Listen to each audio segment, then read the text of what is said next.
Assalamualaikum warahmatullahi wabarakatuh.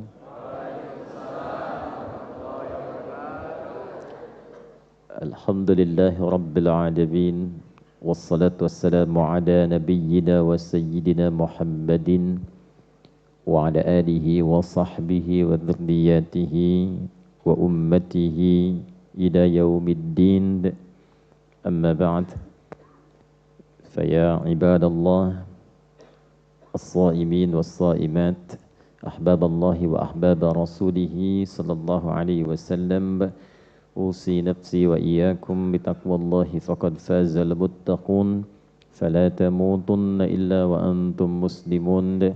Faqala ta'ala, ya ayyuhalladzina amanu taqullaha haqqa tuqatih wa la tamutunna illa wa antum muslimun. Apa kabar semuanya? Alhamdulillah. Semoga Allah berkenan menerima seluruh rangkaian ibadah yang telah kita tunaikan selama Ramadan ini khususnya, baik itu ibadah malamnya pun demikian juga dengan ibadah siangnya. Jika disebutkan ibadah siang, itu yang dimaksud dari mulai terbit fajar sampai tenggelam matahari. Singkatnya dari subuh ke maghrib. Kalau disebutkan ibadah malam, dari maghrib sampai menjelang ke subuhnya. Itu biasa disingkat dengan keumumannya, ta'mim namanya. Lailan nahar, ibadatul lail wa ibadatul nahar. Ibadah yang dikerjakan di waktu malam, ibadah yang dikerjakan di waktu siang. Jadi kalau ada nama umum siang, itu bukan waktunya waktu zuhur, bukan. Tapi yang dimaksud ibadah yang dikerjakan dari terbit fajarnya sampai tenggelam matahari. Makanya ada istilah puasanya siang, malamnya qiyam. Siam dilakukan di waktu siang, qiyam dilakukan di waktu malam. Nah, ini harus dibaca pakai tafsir, pakai dalil. Kalau pakai terjemah nanti mulai puasanya zuhur, bid'ah nanti ya. Baik. Nah, Bapak Ibu sekalian, dalam beberapa kesempatan telah kita uraikan mengapa Ramadan ini menjadi spesial, mengapa Ramadan ini istimewa, mengapa Ramadan ini penting. Sehingga dengan rasa kita menempatkan Ramadan sebagai bulan yang penting, maka dengan prioritas kepentingan ini terlahirlah motivasi pada diri kita untuk meningkatkan kebaikan dan ibadah di bulan Ramadan melebihi bulan-bulan lainnya. Di beberapa pertemuan yang lalu telah kita uraikan baik di tempat ini, di masjid ini, ataupun juga mungkin di tempat lain tapi tersambung online dengan Bapak Ibu sekalian. Perbedaan tempat tidak melarang kita untuk tersambung secara ilmu dan hati. Hati kita terkoneksi, pikiran kita tersambung walaupun berbeda tempat. Orang Arab mengatakan, ana ma'akum qalban wa qalibah. Aku membersamaimu, baik itu dalam keadaan satu tempat ataupun suasana yang berbeda. Nah, dalam pertemuan itu kami sampaikan beberapa keunggulan, keutamaan bulan Ramadan, ibadah yang terdapat di dalamnya, yang tidak ditemukan keunggulan lain, keunggulan yang serupa di waktu-waktu yang lainnya. Nah, ini yang kemudian kita akan coba optimalkan untuk membahas keunggulan-keunggulan dimaksud, khususnya nanti yang terkait dengan dua waktu itu. Apa saja keunggulannya, seperti apa yang bisa kita dapatkan, manfaatnya, yang dengan itu alhamdulillah ini bahasa umumnya mumpung gitu kan, aji mumpung. Mumpung masih ada di hari-hari awal, baru hari kedua, insya Allah kita bisa dapati sampai hari-hari selanjutnya. Kalaupun takdir menyampaikan kita di hari ini berbuka misalnya, dan dengan itu kemudian kembali misal kepada Allah di hari ini pula, mudah-mudahan dengan belajar bekal ini, keutamaan itu diraih sebelum kita berpulang pada Allah Subhanahu wa Ta'ala. Baik, kita akan fokuskan pada pembahasan ini melalui sandaran kitab Sahih Al-Bukhari. Saya memilih kitab Sahih Al-Bukhari sebagai sandaran bahasan kita, bukan hanya menunjuk pada referensi dalil-dalil yang bersumber pada Nabi SAW, tapi juga Al-Bukhari ini termasuk di antara imam yang memberikan satu kategorisasi pembahasan berdasarkan tema-tema. Nah, di antara tema yang paling spesifik membahas dan mengumpulkan terkait dengan puasa, ini kurang lebih di antaranya ada di Sahih Al-Bukhari. Pernah saya sampaikan, Imam Al-Bukhari ini menyusun hadis-hadis Nabi bukan sekedar menjadikannya kitab hadis, tidak. Ya, bukan diinginkan Anda menemukan hadis, baca, paham artinya, selesai. Ya, beliau sosok yang sangat jenius. Jadi oleh beliau rahimahullahu taala radhiyallahu taala anhu, hadis-hadis Nabi ini setelah dikumpulkan, diteliti transmisi periwayatnya. Susunan orang-orang yang meriwayatkan. Ini dari si fulan, si fulan, si fulan, si fulan sampai kepada Nabi sallallahu alaihi wasallam. Jadi ketika menerima riwayat itu, misalnya saya ambil contoh begini. Pernah dengar kan bau mulutnya orang puasa itu lebih mewangi, harum di sisi Allah ya dibandingkan dengan minyak kasturi. Pernah dengar enggak? Itu kan la khulufu famis shaimi atyabu 'indallahi ta'ala min rihil miski, gitu kan? Baik, sebelum masuk ke tafsir, tahu dari mana itu kalimat Nabi? Maka beliau diurut dulu, ya, diurutkan. Oh, saya menerima ini dari Abdullah bin Maslamah. Sezaman dengan beliau ditemukan nih, Abdullah bin Maslamah menerima dari siapa? Dari Malik. Malik menerima dari siapa? Abi Zanad. Abi Zanad menerima dari siapa? A'raj. A'raj menerima dari siapa? Dari Abu Hurairah radhiyallahu taala anhu. Maka sampai ke sahabat Abu Hurairah tersambunglah itu kepada Nabi sallallahu alaihi wasallam. Itu semua hadis itu seperti itu, Bu, Pak. Jadi bukan tiba-tiba misalnya mimpi ketemu Nabi nulis hadis, tidak begitu. Ini ada standarnya. Dan ini yang menjadikan kitab ini termasuk kitab terkuat dalam referensi hadis dari segi validitasnya.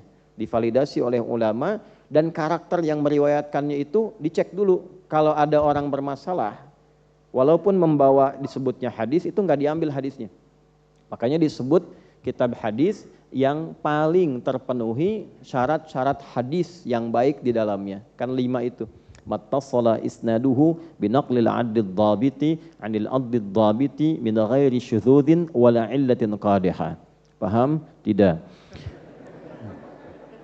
Ya, tersambung sanadnya dari orang-orang yang kredibel, hafalannya kuat, tidak punya cacat dan tidak punya problem sosial.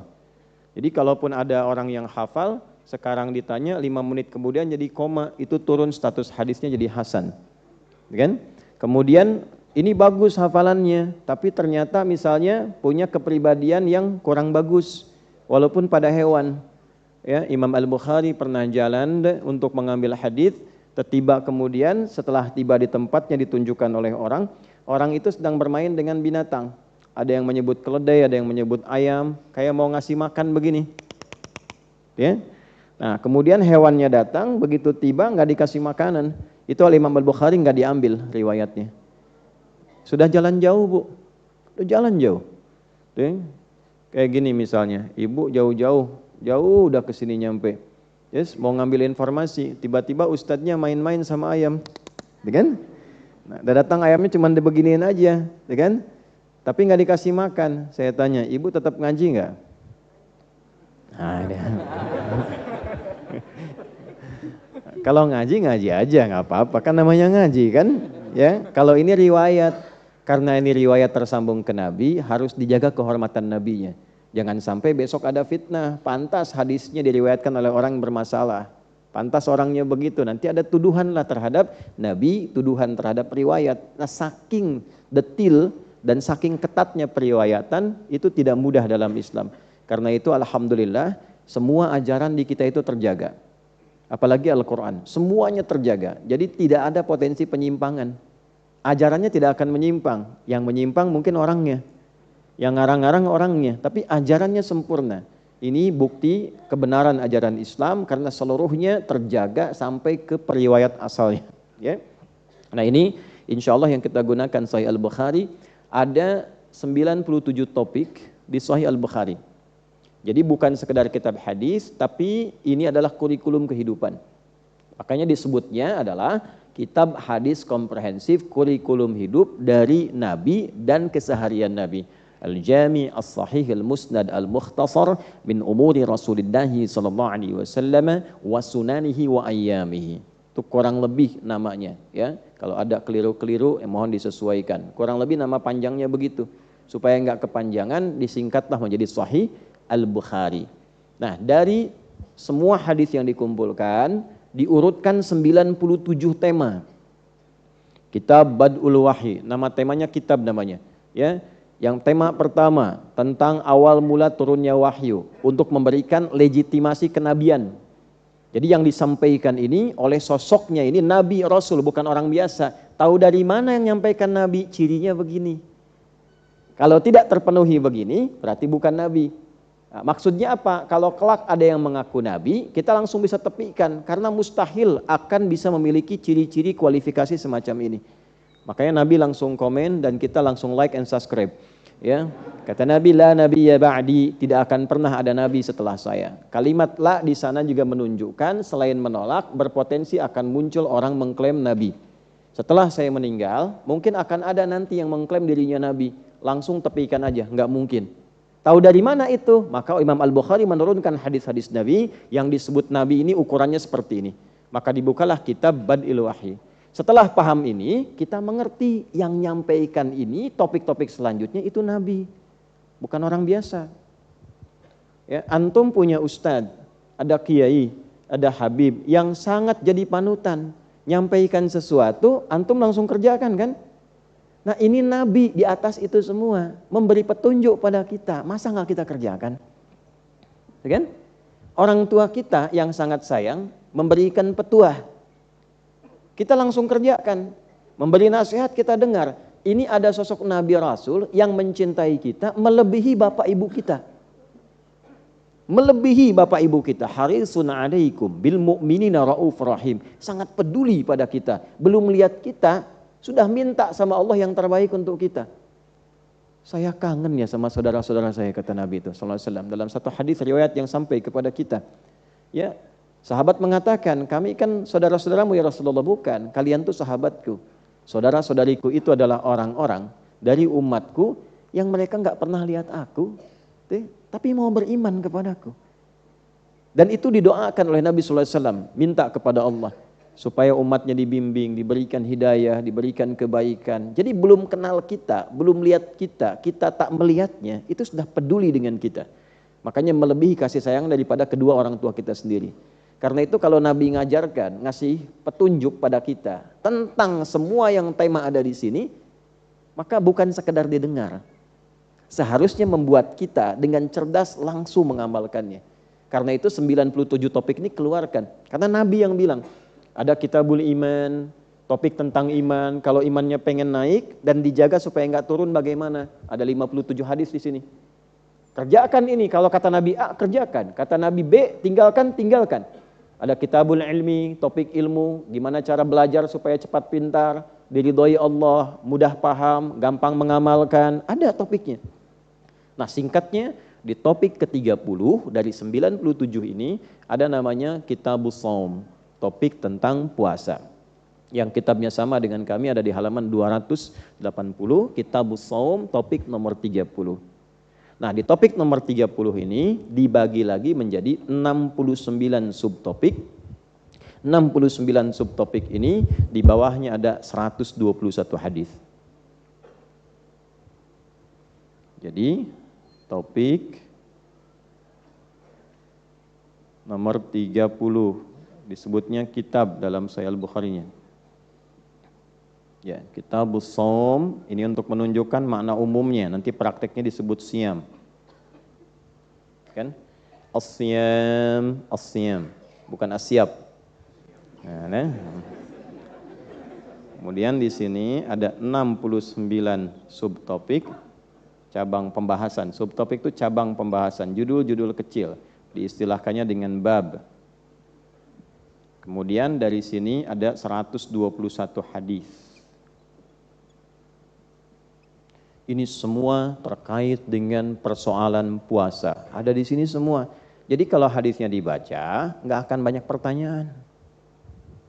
Ya, di sini semua lengkap tentang cara mulainya, keutamaan puasa itu apa, bagaimana menunaikan ibadah malamnya, berapa rakaat sholat tarawihnya, kemudian saat sahur itu waktunya jam berapa kurang lebih, Lalu kalau adzan berkumandang masih boleh makan atau tidak? Kalau imsak itu prakteknya bagaimana? Terus kalau ketemu istri mau berangkat, tiba-tiba salaman, batal apa enggak puasanya? Kalau dikecup, batal apa enggak puasanya? Kalau kesiangan, jangan ketawa dulu, ya.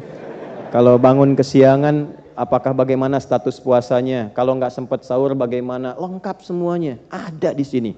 Menentukan awal puasa itu seperti apa? Petunjuknya ada semua.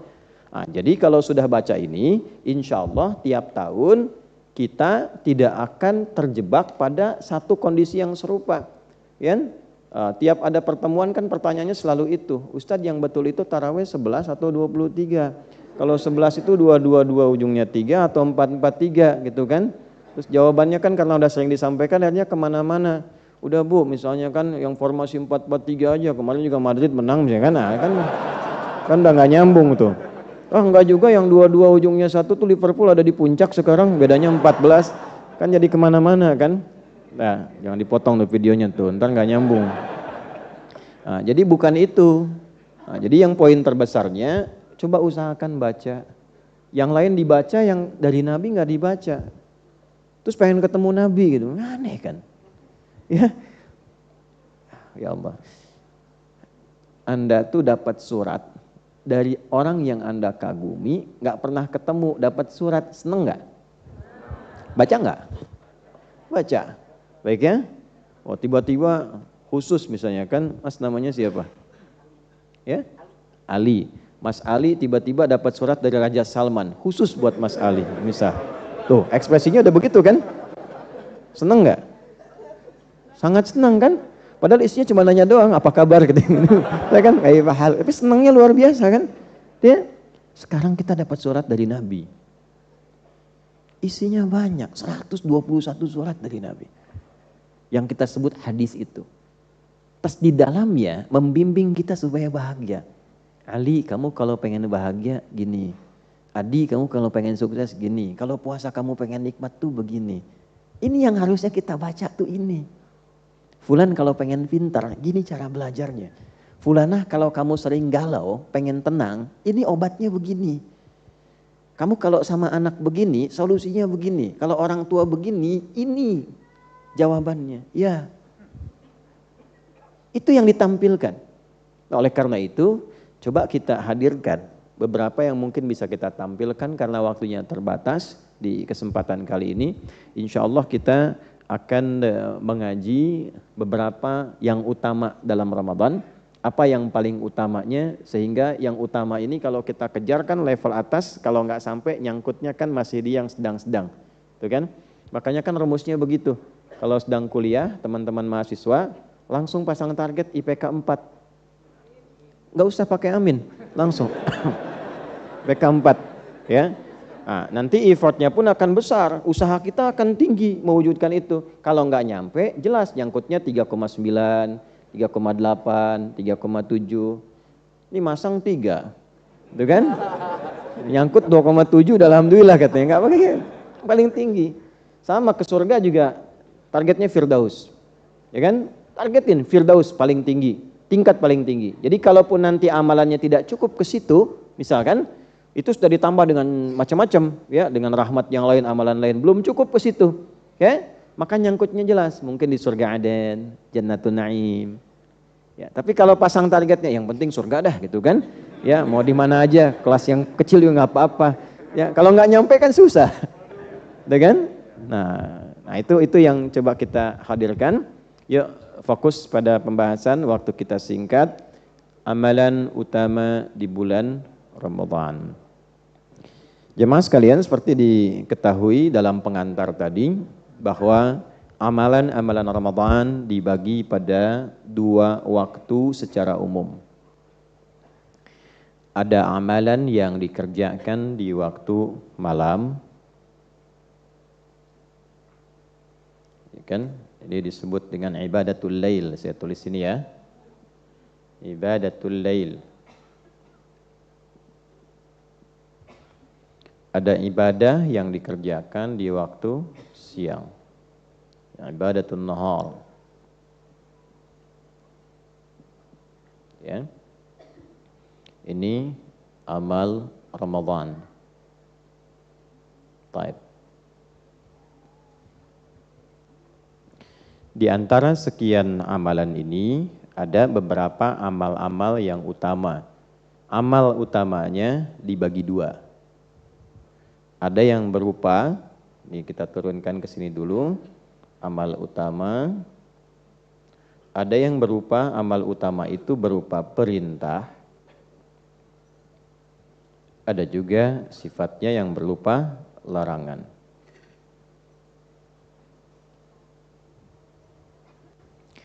Yang dimaksud amal utama yaitu amal yang saat dikerjakan kita mendapatkan keutamaan pahala di atas rata-rata, di atas standar.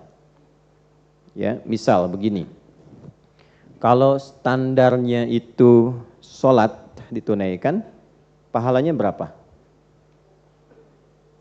Kalau tidak tahu, cepat katakan Allahu a'lam ya, biar cepat, biar cepat ya, biar cepat nih.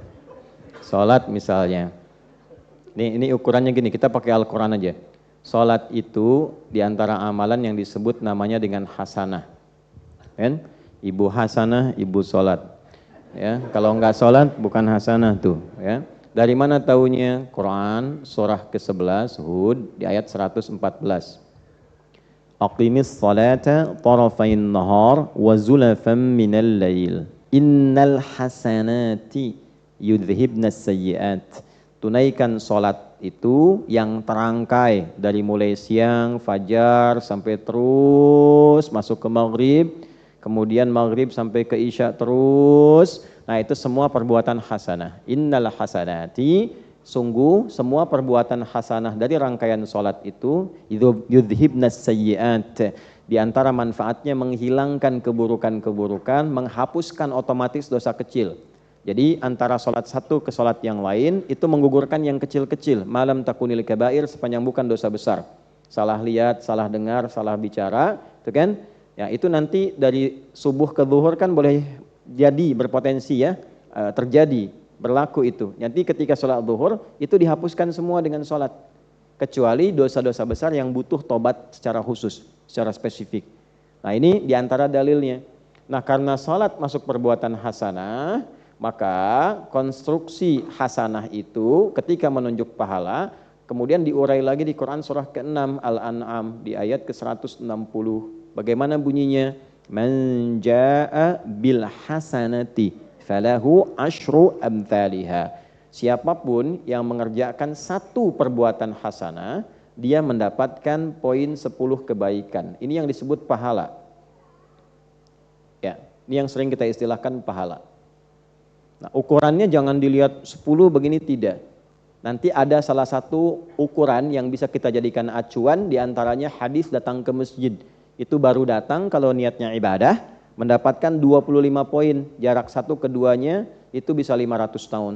Dua ketiganya 500 tahun. Tiga keempatnya 500 tahun. Karena itu ukuran pahala ini nanti akan tampaknya sebelum meninggal. Dalam sakaratul maut ditunjukkan sehingga orang yang banyak pahalanya senyum, gembira, tenang, ya jiwanya tenang karena sering ibadah. Ya orang yang mengerjakan hasanah disebut abdun, jamaknya ibadun. Pekerjaannya ibadah. Makanya ketika mau meninggal sifat ibadahnya disebutkan lagi. Disebut oleh Allah sebagai hamba-hambaku, ibadi. Quran surah 89 ayat 27 sampai ayat 30. Ya ayyatuhan nafsul mutmainnah irji'i ila rabbiki radiyatan mardiyah fadkhuli fi ibadi wadkhuli jannati. Jadi begitu disebutkan sifat ibadahnya, ditampakkan ukuran pahalanya, dari pahala itu surganya begini, tenanglah hatinya, senyum wajahnya, saat tenang itulah dicabut nyawanya dalam keadaan yang sangat indah. Itulah husnul khatimah. Jelas? Ya itulah husnul khatimah. Semoga Allah golongkan kita termasuk yang demikian. Nah ini satu kali amal dapat 10. Nah 10 ini nggak cukup dengan amin. 10 ini memang harus dikerjakan. Ya. Kalau berjamaah kalikan 27 keterangan nabinya. Salatul jama'ati afdalu min salatil fardi bi 27 darajah. Salat berjamaah lebih utama maksudnya pahalanya dibandingkan dengan salat sendirian. Di antara selain pahala itu juga membangun kekuatan. Kalau lupa ada yang ingatkan. Kalau sholat sendiri lupa, siapa yang ingatkan? Kalau berjamaah lupa, imam lupa, makmum ingatkan. Makmum lupa, sadar ada imam di depan.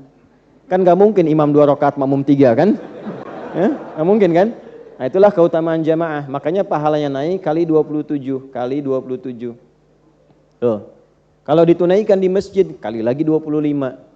Jadi jangan dilihat biasa.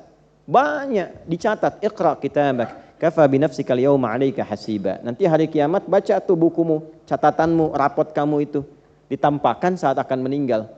Ya, nggak bisa lihat sekarang. Pengen meninggal kalau belum waktunya juga nggak bisa. Jadi begitu nanti mau meninggal ini tampak.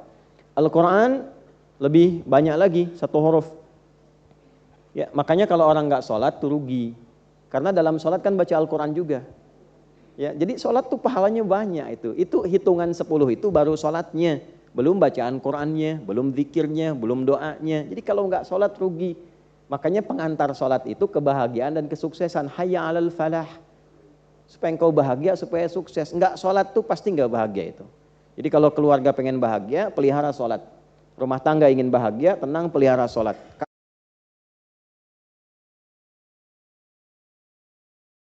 Dulu dilatih ya. Nah kemudian Quran ini 1 hurufnya 10, 1 huruf loh. Di At-Tirmidzi hadisnya nomor hadis 2910. Man qara'a harfan min kitabillahi falahu 10 hasanat.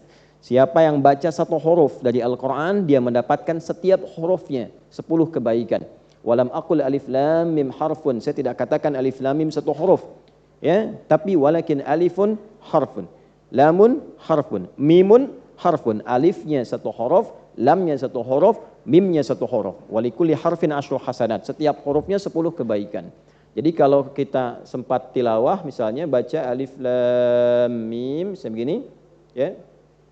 Nah itu dihitungnya bukan 1 huruf ini. Ini sudah 1 huruf, lam 1 huruf, mim 1 huruf. Jadi kalau 1, 2, 3 kali 10 berapa? Udah 30 setiap hurufnya. Ini yang melihat secara tekstual, yang membaca dengan ilmu lagi, ada ilmu keempat dalam gramatikal bahasa Arab. Jadi ada 4 turunan ilmu plus adab yang kelima. 1 itu nanti ada nahwu, 2 ada saraf, ya nahwu dengan saraf digabungkan nanti 1002 bait di alfiyah, ditambah dengan balaghah 3 cabang ilmu, ma'ani, bayan dan badi'. Yang keempat namanya arud. Arud ini nanti ada 16 turunan cabang ilmunya disebut dengan bahr namanya. Selain untuk menguasai perbedaan antara syair dengan Al-Quran, rasa feel kenikmatan Quran dengan irama-irama lain juga menunjukkan kepada kita cara membaca huruf. Di ilmu arud itu, apa yang disebutkan, maka hurufnya dihitung jumlahnya berdasarkan bunyi, bukan tulisan. Misalnya, ini huruf apa? Alif, maka ditulisnya begini. Tuh. Jadi nggak pakai O, ini begini tulisnya, ya. Kalau oh nanti oh alif, gitu kan? Alif ini kan sudah berapa huruf lagi? 3 kan? Nah jadi dari sini tuh bisa 3. Nah ini apa? Bukan, ini hamzah. Tuh ada kepalanya. Hamzah tuh berapa huruf? Gitu ya. Nah 1, 2, 3, 4. Maksudnya apa? Orang yang tidak pernah berhitung dengan amalannya, Allah berikan pahala tanpa hitungan. Tapi kalau Anda menghitung, diberikan sesuai hitungan. Masya Allah Ramadan, 1 hurufnya 10 nun. Dah, 10 gitu ya. Nah ini dikasih hitungan. Nah ini, nah sekarang gambarannya demikian. Ada yang di atas ini standar. Ini baru standar Bu, Pak. Ini standar. Di atas standar, tak terhitung. Nah, orang yang bisa mengoptimalkan Ramadan dengan baik, itu ada amalan-amalan yang saat dilakukan, itu ukurannya tidak mengikuti standar. Ukurannya langsung Allah yang kasih sekehendak Allah. Sekehendak Allah. Yang biasanya 10 tiba-tiba bisa 1 juta, mungkin terjadi. Ya, itu hanya Ramadan. Dan hadisnya nanti kita temukan di topik yang kedua, topik yang kedua dalam bahasan Kitabus Shaum. Di topik ke-30 ya, di subtopik nomor yang kedua namanya bab fadlus shaumi. Bab fadlus shaumi halaman 281, hadis nomor 1894 dalam Sahih Al-Bukhari. Ya, Imam Al-Bukhari rahimahullahu taala mengatakan haddatsana Abdullah bin Maslamah an Malikin an Abi Zinad an al-A'raj an Abi Hurairah radhiyallahu taala anhu anna Rasulullah sallallahu alaihi wasallam qala as-siyamu junnatun fala yarfuth wala yajhal wa in imru'un qatalahu aw syatamahu falyaqul inni sha'imun marrataini والذي نفسي بيده لخلوف فم الصائم أطيب عند الله تعالى من ريح المسك يترك طعامه وشرابه وشهوته من أجلي الصيام لي وأنا أجزي به والحسنة بعشر أمثالها. Ya, puasa itu kalau benar ditunaikan, kata Nabi, akan membentuk perisai dalam tubuh kita yang selalu mencegah dari perbuatan maksiat. Ya, makanya saat puasa kan dilatih meninggalkan maksiat dan meningkatkan taat. Meninggalkan maksiat, meningkatkan taat. Orang puasa nggak ada yang mau maksiat. Ya, korupsi libur tuh saat puasa. Ya kan? Mau bohong aja nggak mau kan? Ah, biasanya kamu gini, puasa, ya kan gitu kan? Nah, itu dilatih. Nah, nanti setelah latihan itu terbentuk karakter moral namanya. Di sini karakter moral, di sini karakter intelektual, di sini karakter kinerja. Jadi kalau moralnya sudah bagus, intelektualnya akan dipandu menjadi ilmu yang baik. Kenapa orang pintar tapi tidak baik? Karena moralnya nggak bagus. Nah, puasa itu membentuk karakter moral. Karena itu dilatih, nggak mau berkata yang kotor, tidak berbuat yang tidak pantas, gitu kan? Ada orang provokasi, dia katakan pada dirinya, saya sedang puasa. Tuh kan, diprovokasi, mau buka jam 6:15, jam 6 orang provokasi, gitu kan? Saya sedang puasa. Nggak dibalas mas, tar habis maghrib. Nah, kan?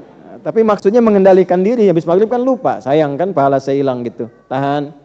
Ya, kalau ada orang provokasi dia katakan pada dirinya saya sedang puasa. Kalau orang bisa begitu, lisannya ditata sampai ke ujung kakinya, dari kepala sampai ujung kaki, itu dimuliakan oleh Allah, diberikan ciri saat bangkit di hari kiamat. Jadi begitu meninggal, dibangkitkan di hari kiamat, cirinya di lisannya langsung keluar bau harum. Di lisannya keluar bau harum. Begitu bangkit di lisannya keluar bau harum. Karena nanti saat bangkit tuh banyak yang komen. Ya laitani kuntu turaba, kata yang kafir satu. Ya terjadi juga, mendingan saya jadi tanah aja, nggak usah jadi manusia, takut dihisab. Yang satu bilang gini, yang satu bilang begitu, ya kan? Saya lihat wajah Firaun kemarin di Mesir tuh udah ketakutan nih begini, matanya melotot, mulutnya ngangap gini. Ya, nggak percaya sana aja tuh antum. Ya, saya udah kunjungi. Jadi membuktikan betapa benarnya Al-Quran. Dan di Quran disebutkan bukan tunggal, ala Firaun. Satu keluarga besar, koleganya Firaun. Pengawalnya, algojonya ini. Jadi kita masuk museum itu Bapak Ibu sekalian. Jadi kalau ada waktu, insya Allah diberikan waktu, kesempatan, rezeki ke sana. Ya, makanya kalau maaf ya, saya lompat sedikit, kalau rihlah jalan, coba cari ke tempat-tempat yang meningkatkan ilmu, menguatkan iman. Ya, bukan hanya menghabiskan uang. Ya, sayang apalagi membangkitkan nafsu, yang begitu tuh udah nggak zamannya, tinggalkan. Cari tempat yang membuat kita lebih pintar, iman kita menguat. Jadi begitu masuk, itu keluarga besar Firaun, Bu. Bapaknya Firaun, ibunya Firaun, kakeknya Firaun, neneknya Firaun, generasi ini. Kemudian pengawalnya Firaun. Ini si fulan yang pengawal paling hebat disebutnya, itu yang tenggelam semua itu ada. Ya, rata-rata dikumpulkan. Jadi sekarang dikumpulkan jadi satu tempat, di satu museum. Jadi begitu masuk tuh langsung diarahkan, kelihatan oh ini yang ibunya Firaun, ini yang istrinya Firaun, ada. Jadi betapa kalau sudah ditunjukkan kebenaran Quran langsung di hadapan mata kita, itu kalau belum beriman keterlaluan. Tampak loh di hadapan mata itu. Nah, kalau sudah beriman, tidak tergetar untuk mendekat kepada Allah, keterlaluan juga. Nah, maka dari itu ketika kembali kepada kita dalam bahasan puasa ini, ya, maka perhatikan kalimatnya. Ketika dibangkitkan di hari kiamat keluar mewangi di lisannya. Ya, bukan karena nggak sikat gigi, bukan. Karena dia tahan lisannya. Ini maknanya ini, ya, makna terdalamnya karena dia menahan lisannya dari perbuatan kotor.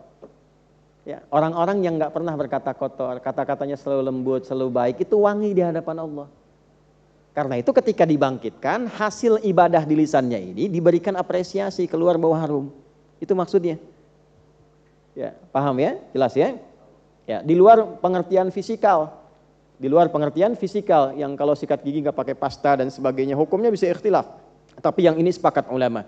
Hakikatnya orang puasa itu menata lisannya supaya lisannya jadi baik. Itulah yang mewangi di hadapan Allah. Dibangkitkan. Kalau benar bisa begitu, maka engkau kerjakan puasa niat ikhlas karenaku, aku berikan pahala tidak sesuai ukuran standar. Ukurannya ukuranku, kata Allah. Nah, apa saja amalan-amalan utama, baik berupa perintah atau larangan, yang mengantarkan kita pada keutamaan pahala itu. Itulah yang akan kita coba uraikan dalam waktu yang tersisa untuk kita semua. Jadi sekarang kita masuk inti bahasannya. Tadi muqaddimah ya. Bismillahirrahmanirrahim.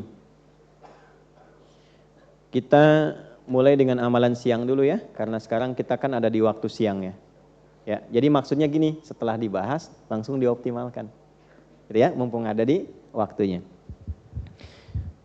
Referensinya subtopik yang ke-6 ya. Jadi topik yang ke-30, tema 30, subtopiknya yang ke-6 di halaman 282. Bab man shoma ramadhana imanan wa ihtisaban wa niyatan. Nah, ini ada syarahnya sedikit. Subtopik tentang siapapun yang menunaikan puasa Ramadan dengan dasar iman, dilakukan karena Allah dan berniat untuk memperbaiki dirinya. Tolong catat ya. Ini mumpung masih hari kedua, sudah utama belum? Karena kalau yang standar kan niat, ya kan? Terus tahan lapar, tahan haus, tahan syahwat, tunggu buka. Gitu kan? Makanya baru sahur udah lihat jadwal buka kan hari ini, jam berapa bukanya gitu kan? Kadang begitu, itu standar. Nah, kita yang ngaji ini melewati batas standar. Bab man, siapapun. Untuk semua terbuka, tapi secara personal. Jadi kalau kita baca man artinya Nabi kirim pesan untuk kita secara personal. Hei Adi, hei Ali, hei Fulan, ya, hei Fulana, secara personal loh kita disebut tuh, hei Fulan. Oke, ini subtopiknya dulu. Yang puasa Ramadan, puasa khusus Ramadan. Di luar Ramadan tidak dapat hukum ini. Tidak dapat keutamaan ini. Syaratnya 3. Untuk menaikkan puasa kita menjadi kualitas utama. 1, dilakukan dengan iman. Awas ya, motivasinya iman. Karena nanti ada yang motivasinya adalah bukaan. Kenapa buka di Masjid Pondok Indah? Menunya bagus nih. Ya? Kan? Oh, kenapa sahurnya itikafnya di sini? Oh, fasilitasnya lengkap. Bukan karena itikafnya, tapi karena hal-hal duniawi yang melekat di dalamnya. Contoh, ya. Kemudian yang kedua, ihtisab. Ihtisab itu dasarnya keikhlasan plus evaluasi diri. Ikhlas dan muhasabah atau evaluasi. Ya.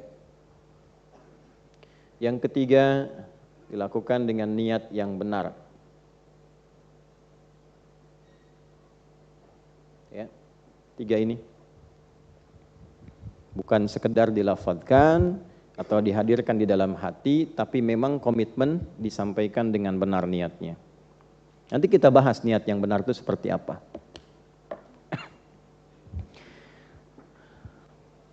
Sudah? Wa qalat Sayyidatu Aisyah radhiyallahu taala anha, dan pernah menyampaikan tambahan keterangan Sayyidah Aisyah radhiyallahu taala anha anin Nabi sallallahu alaihi wasallam, dari Nabi sallallahu alaihi wasallam, ini tentang keutamaan niat ini. Yub'atsuna ala niyyatihim, ya, manusia itu, hamba-hamba Allah itu akan dibangkitkan di hari kiamat dan mendapatkan bagian tempatnya di akhirat, ya, itu sesuai dengan niatnya masing-masing.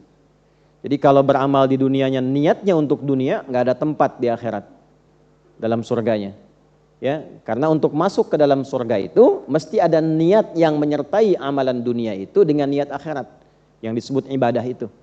Ya, bukan sekedar ibadah ritual yang kita sholat, kita puasa, kita baca Al-Quran. Sama antum yang belajar di kampus niatnya apa? Ya, kalau antum niatnya dapat ijazah aja, pahalanya nggak ada, nggak dicatat pahala tuh, nggak ada pahalanya. Ibu, bapak merawat anak karena apa? Ingin jadi dokter, jadi insinyur, jadi insya Allah. Tapi nggak dapat hasil akhiratnya di situ. Ngedidik anak, gitu kan? Berangkatnya, cari hartanya, nggak ada nilai akhiratnya. Faja'alnahu haba'an manthura. Jadi debu berterbangan. Ya, itu di Quran di surah ke-25 ayat 23. Wa qadimna ila ma 'amilu min 'amalin faja'alnahu haba'an manthura. Kalau ada orang yang orientasinya dunia saja, dikasih oleh Allah dunia. Antum pengen jadi arsitek dunia. Tapi kalau diniatkan dengan itu sambil ibadah, untuk menaati Allah, mengagumi kebesaran ciptaan Allah, ya, membuat sesuatu yang Allah ridha, merancang masjid, membuat jalan di teknik sipil supaya orang bisa lewat dengan nyaman, orang bisa ke masjid, orang bisa kenal Allah. Dengan niat demikian, itu setiap orang lewat, pahalanya antum ditulis. Coba yang bikin pipa wudhu itu, niat ibadah enggak? Kalau diniatkan ibadah, berapa banyak orang wudhu di situ? Antum kerjanya apa itu? Nah itu dibangkitkan tuh hasilnya dari situ. Jadi sayang kalau investasi dunia itu enggak ada iringan akhiratnya itu. Dapatnya dunia, jangan khawatir. Wa minan nasi may yaqulu rabbana atina fid dunya. Udah, diam dulu, ya. Bukan itu. Bukan. Wa ma lahum fil akhirati min khalaq. Ya, itu ayat 200-nya. Dan ada di antara manusia itu yang orientasi hidupnya duniawi. Yang penting dunia. Akhiratnya enggak dapat. Tapi ada orang yang cerdas karena tahu akan meninggalkan dunia dan tahu dunia bukan tempat tinggal tapi tempat meninggal, ya, maka dia gunakan dunia untuk investasi akhirat. Wa minhum may yaqulu rabbana atina fid dunya hasanah. Tuh, cari hasanah. Wa fil akhirati hasanah wa qina adzabannar. Jadi dia bekerja di dunia juga, cuma dia mengkonversikan kegiatan dunianya supaya punya nilai akhirat. Kerjanya tetap di situ. Yang baik. Belajarnya tetap belajar, cuma dia niatkan. Nah, niat ini pembedanya yang menjadikan arah vektor kegiatan kita itu benar di hadapan Allah. Itu poinnya. Jelas ya? Baik, nah sekarang ayo kita baca hadisnya. Nomor hadis 1901. Qala al-Imam al-Bukhari rahimahullahu taala, haddatsana Muslim ibnu Ibrahim, haddatsana Hisham, haddatsana Yahya an Abi Salamah an Abi Hurairah radhiyallahu taala anhu. Anin Nabi sallallahu alaihi wasallam, itu sanadnya dari Nabi sallallahu alaihi wasallam. Qala, beliau menyampaikan, perhatikan kalimatnya, man qama lailatul qadri imanan wa ihtisaba ghufira lahu ma taqaddama min dhanbi. Sekarang amalan siang, man shama ramadhana imanan wa ihtisaba ghufira lahu ma taqaddama min dhanbi. Keutamaan tiga hal ini menghasilkan sesuatu yang melebihi batas pahala standar. Jadi kalau benar mengerjakan puasanya dengan tiga unsur ini, maka yang diberikan oleh Allah pertama kali ampunan dari semua dosa yang pernah dikerjakan. Ampunan dari semua dosa yang pernah dikerjakan. Semua dosa. Ya, dari ujung kepala sampai ujung kaki. Ma itu tanpa batas, Insya Allah. Siapa yang nggak punya dosa, terus boleh menilai dirinya. Ya, saya punya keyakinan setiap kita kan kesimpulannya pasti sama tuh. Bekalnya sedikit, amal solehnya sedikit, amal salahnya banyak. Tapi cita-citanya kan surga Firdaus kan. Sama kita semua begitu. Dan nggak ada satupun hamba hidup yang merasa nggak punya dosa tuh nggak ada. Nah sekarang pertanyaannya, pengen satu tempat terbaik, tapi dosa bergelimang, cara menghapusnya bagaimana? Nah, makanya hal pertama yang harus kita hadirkan ketika masuk Ramadan itu bersyukur dulu sama Allah. Karena dikasih kesempatan menggugurkan kotoran-kotoran yang melekat dalam tubuh kita itu. Yang belum tentu orang dapat, ya, dari sekian orang yang hidup sampai sekarang. Bahagia, semua bahagia. Ramadan itu unik Pak Ibu, sesuai dengan apa yang Quran sampaikan. Semuanya ikut senang.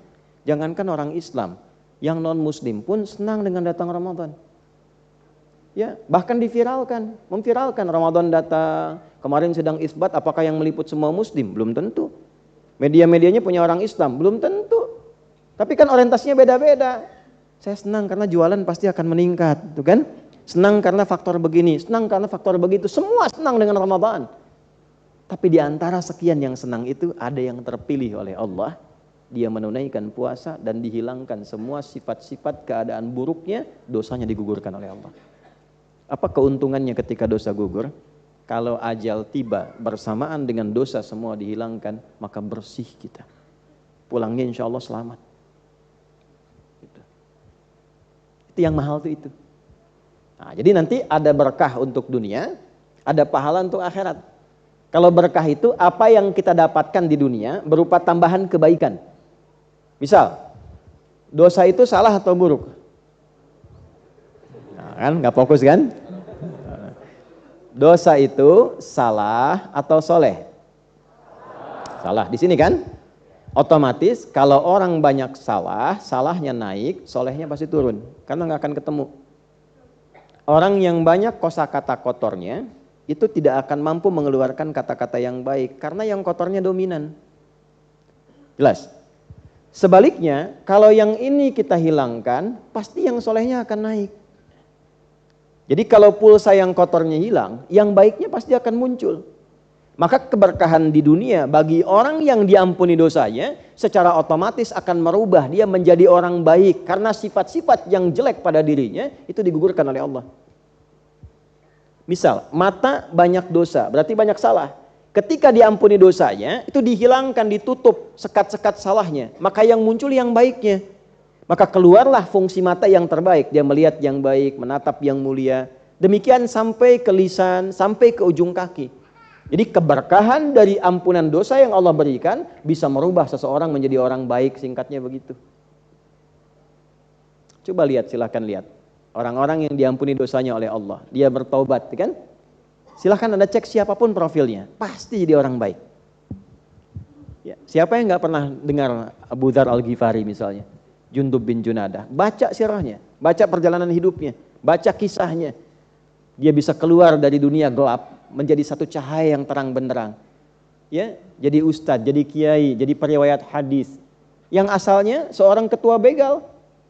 Ya, dan keluar dari dunia itu menjadi sesuatu yang sangat terpuji. Sahabat-sahabat mulia sampai sekarang yang dikenalnya yang baik-baik saja. Tidak harus jauh-jauh ke sana. Orang-orang sekitaran kita mungkin pernah ada yang disebut dengan ini dunianya begini, perilakunya begini. Tapi ketika dia bertobat dan diterima tobatnya, digugurkan dosanya, semua orang berubah menilainya. Ya, orang baik ini. Dan ketika jadi orang baik, yang jeleknya itu ketika disebut bukan untuk menjelekan, tapi menjadi hikmah pelajaran. Jadi baik lagi. Nah, itulah keberkahan yang bisa didapatkan oleh orang yang mendapatkan ampunan Allah. Ramadan itu sehari aja puasa, puasanya benar, dosa gugur. Sehari aja, dosanya gugur. Tandanya apa? Akan merubah keadaan diri kita dari ujung kepala sampai ujung kaki jadi baik semua. Kemarin udah sehari puasa tuh, pengaruhnya bagaimana? Coba cek matanya, cek telinganya, cek lisannya, ada perubahan nggak? Nah, kita bisa ukur. Jadi kalau ada yang belum berubah sepenuhnya, nah berarti ada yang masih dibutuh hari kedua. Hari ini benar nggak puasanya? Nanti hari ketiga cek lagi sampai betul-betul merasakan keluar dari kegelapan, lahir seperti fitrah lagi. Kan begitu kan? Seperti dilahirkan kembali kan? Dilahirkan kan nggak bawa dosa. Makanya orang senang semua lihat anak kecil. Walaupun dari rahim siapapun dia terlahir. Ya, pengennya meluk, pengennya gendong. Anak siapapun ya. Ya Allah, lucu banget. Masih belum balik tuh lucu semua. Gemuk pun lucu. Kamu tuh gemuk banget. Cabi pipinya. Coba kalau udah dewasa gemuk tuh. Masih bisa bilang gitu. Bapak lucu banget. Nggak ada tuh. Nggak ada. Nah itu. Jadi keberkahan dunianya, ya kalau seorang suami, istri, ayah, ibu, anak, sebagai pegawai, pejabat, pengen baik, puasa yang benar, pasti baik. Jadi berkahnya Ramadan, kalau semua kalangan orang beriman, puasanya benar, jadi baik. Dan kebaikan itu auranya akan menyebar pada lingkungan kehidupan kita. Pejabat semua puasanya benar, jadi pejabat yang baik. Rakyat puasanya benar, guru benar, mahasiswa benar, semua benar, pedagang benar, gak akan ada yang nipu. Akan jadi baik semua. Nah ini, anugerah ini hanya didapatkan saat Ramadan. Bukan pada yang lain. Kalau meninggal dalam puasa seperti ini, dosa sudah habis, plus punya pahala walaupun mungkin baru sejam puasa. Tapi dosa udah gugur. Karena 3 ini dikerjakan. Maka dapat tambahan pahala 1 jam, dosa sudah habis. Itu potensial surganya tinggi. Dengan rahmat Allah Subhanahu wa ta'ala. Dan itu terjadi Ramadan, tidak harus sebulan. Setiap hari kita menjalani puasa diberikan karunia itu. Hanya pertanyaannya, apakah semua yang puasa Ramadan menunaikannya dengan 3 syarat utama ini? Ya. Kalau mau standar, dapat biasa, dapat. Tahan, lapar, haus, ini dapat. Tapi kalau kita pengen yang ini, kita turunkan. 1, imanan, dia tunaikan puasa dengan penuh keimanan. Bagaimana menunaikan puasa dengan penuh keimanan? Pelan ya. Bapak Ibu sekalian, menunaikan satu amal, khususnya di sini terkait dengan puasa, yang didasari dengan satu iman, maka tafsir dari para ulama memberikan 2 petunjuk. 1, dikerjakan karena iman itu maksudnya dikerjakan untuk menaati Allah Subhanahu wa taala. Tujuan puasanya lillah. Saya tanya pada semuanya, menunaikan puasa ini karena kewajiban atau karena Allah? Ayo, pelan-pelan dulu jawabnya. Tarik napas dulu, pelan-pelan. Pikirkan dulu. Alhamdulillah. Ya, saya ulangi ya, tanyakan pada diri kita. Kita mengerjakan puasa Ramadan ini karena kewajiban harus puasa atau karena Allah? Ini kan? Baik ya. Nggak usah ada cabang-cabangnya, udah itu ya, itu dulu. Karena nanti kewajiban itu kan dibukanya dengan iman. Ya ayyuhalladzina amanu kutiba alaikumus, ya kan? Nah, kenapa jadi kutiba coba Bu Pak di situ? 1 juta, enggak serius, 5 juta, waktu habis, waktu lambat. Kenapa kutiba bukan kataba? Ya betul, kalau kutiba bentuk pasif majhul, betul. Kataba bentuk aktif maklum. Kalau kataba itu mesti ada subjeknya. Makanya kalau dibaca di luar Quran bentuknya begini, kataballahu alaikumusiyama, Allahnya masih muncul. Tapi kalau kita robah ke dalam bentuk pasif, seperti ayat ini telah menunjukkan pada kita, kutiba, maka tidak perlu subjek lagi. Kata Allahnya dihilangkan di situ, kutiba alaikumusiyam, makanya diterjemahkannya diwajibkan atas kalian menunaikan apa? Puasa. Siapa yang mewajibkan itu? Dari mana taunya? Bukan dari iman. Bukan karena Qurannya. Quran nggak nyebut di situ. Karena dibuka dengan kalimat ya ayyuhalladzina amanu. Karena sudah ada iman dalam diri kita, iman itu meyakinkan yang memerintahkan pasti Allah bukan yang lain. Nah, karena itu bagi orang beriman dia nggak harus tanya lagi siapa yang perintahin. Kenapa harus diwajibkan? Ya, karena ada iman. Ketika iman itu sudah ada, maka dia berkata, sami'na wa ata'na. Setiap saya dengar, saya langsung taati. Makanya ayatnya dibuka dengan kalimat iman. Amanar rasulu bima unzila ilaihi min rabbihi wal mu'minun. Kullun amana billahi wa mala wa kemudian la nufarriqu baina ahadim mir wa qalu wa. Nah itu yang dimaksud kalimat ya ayyuhalladzina amanu kutiba alaikumusiyam. Makanya sahabat ketika ayat itu turun gak banyak tanya. Mereka senang, sami'na, kami dengar ya Allah. Tuh kaget ya? Sami'na, kami dengar ya Allah. Wa ata'na, langsung kami kerjakan. Jadi ciri yang pertama, ketika semua ibadah dilandasi dengan iman, dia menyertakan, kalimatnya perhatikan baik-baik, dia menyertakan dasar iman ini karena Allah dalam jiwanya. Bahasa singkatnya, dia mengerjakan puasa ini untuk menaati Allah. Dipersingkat lagi karena Allah lillah. Kalau Allah nggak perintahkan, saya nggak akan kerjakan. Saya nggak peduli mau dapat makanan enak, mau tidak, mau dijanjikan apa, mau tidak peduli. Yang penting Allah yang perintahkan. Mau diminta apapun sama Allah, saya kerjakan. Mau dilarang pun saya tinggalkan. Yang penting Allah, saya punya Allah. Itu. Bu, latihan ini penting sekali Bu. Jadi bagian pertama ini, manfaat dunianya begini. Untuk menanamkan pada diri kita Pak, nanti rasa punya Allah. Kalau ini sudah ada, hidup itu ringan. Anda punya masalah seberat apapun, dan Anda merasa saya punya Allah, itu masalah ringan.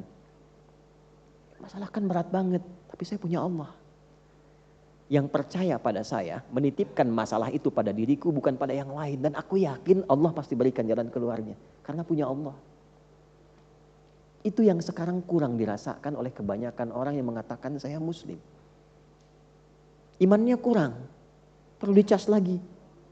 Kalau merasa punya Allah, gak mungkin berbuat maksiat, gak mungkin korupsi, gak mungkin menipu, gak mungkin mencela. Karena tahu Allah mengawasi. Ya. Kalau merasa punya Allah, keluhannya akan sedikit. Karena merasa saya punya Tuhan yang pasti menyelamatkan saya, menolong saya. Iyyaka na'budu wa iya, yang sudah berjanji kalau saya menuhankannya, menyembahnya, dia pasti akan tolong saya. Punya gak rasa begitu? Kenapa ketika kesulitan itu banyak mengeluh? Kenapa gak kita kembalikan kepada yang menitipkan? Karena ini punya Allah. Belum apa-apa udah bikin status. Kenapa aku yang diuji ya? Yang bisa doakan tolong aminkan.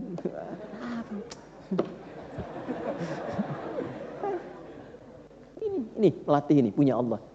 Nah, karena itu naikkan levelnya. Alih-alih sekedar puasa, ya karena yang ada ya kewajiban saya puasa, enggak, naikkan levelnya karena Allah yang perintahkan. Nih, itu imanan namanya. Mau bukanya pakai apa, sahurnya pakai apa, walaupun cuma minum air putih, alhamdulillah, susu, air putih kan? Ya. Kalaupun minum air yang bening, alhamdulillah. Satu kali minum, alhamdulillah. Begitu baru minum, Allahu Akbar, sudah berhenti. Kalau sudah adzan enggak boleh makan minum ya. Enggak boleh. Ini sudah ijma' ulama berdasarkan ayat. Ya, jadi enggak ada yang bisa menyelesaikan, bukan ikhtilaf. Kalau sudah adzan masuk subuh enggak boleh makan minum lagi. Dalilnya satu Quran, Al-Baqarah ayat 187. Wa kulu washrabu hatta yatabayyana lakumul khaytul abyadu minal khaytil aswadi minal fajr. Silahkan makan minum senyamannya, secukupnya, seenaknya di malam itu sampai tiba fajar. Kalau fajar sudah tiba enggak boleh makan minum lagi. Untuk mengingatkan ini supaya tidak ada yang terdesak begitu minum tiba-tiba adzan. Ya, makan udah masuk tuh ayam ke sini potongannya gitu kan. Adzan. Kan kalau apa bahasa Rusianya kecelekok gitu ya, takutnya itu. Nah, maka diingatkan supaya tidak ada kesulitan. Bagaimana mengingatkannya? Dengan dua cara.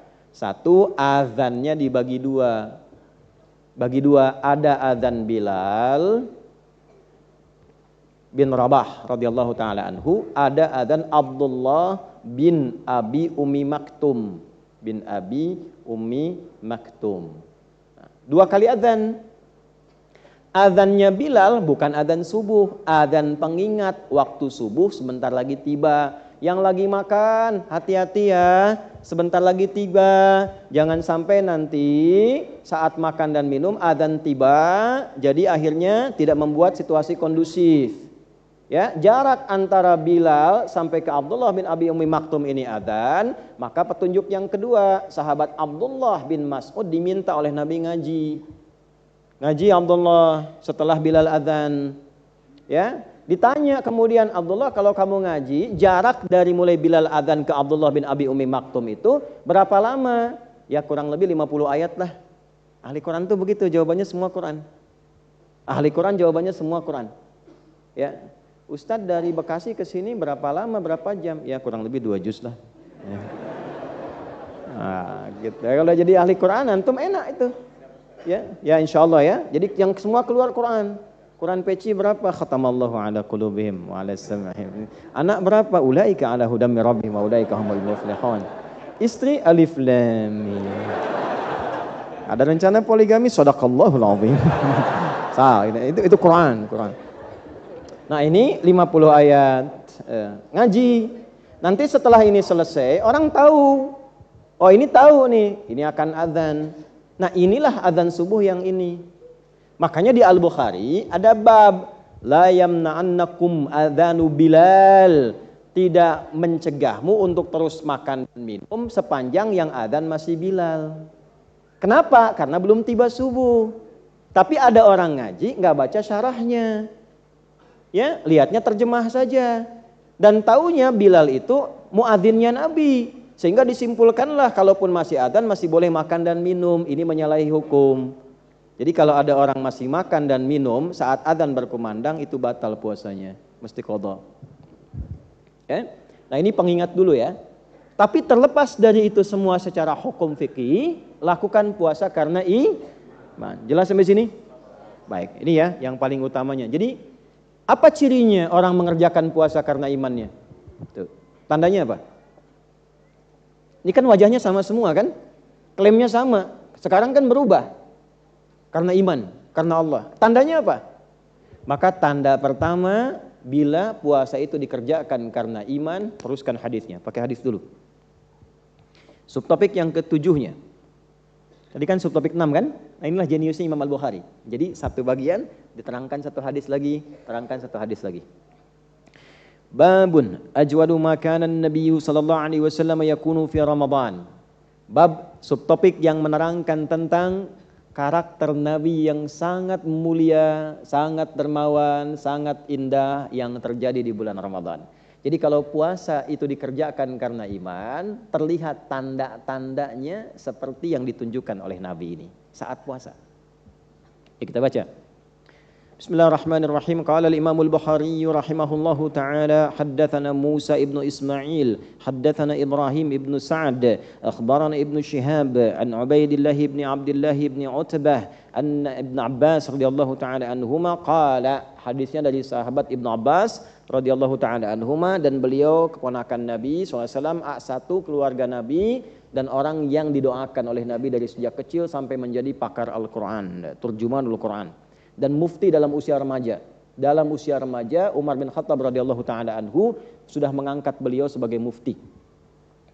Kana Nabi sallallahu alaihi wasallam adalah penampakan Nabi sallallahu alaihi wasallam ajwadan nasi bil khair.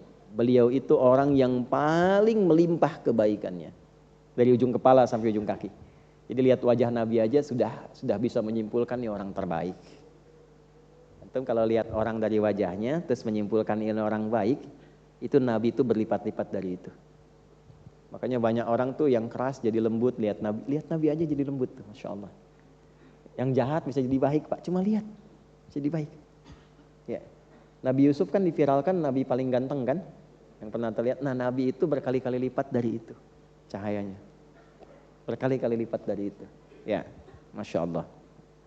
Nah kemudian wa kana ajwadu ma yakunu fi Ramadan, dan kebaikan itu nambah ketika Ramadan tiba. Jadi puasa yang dikerjakan karena iman melipat gandakan kebaikan yang biasanya kita kerjakan.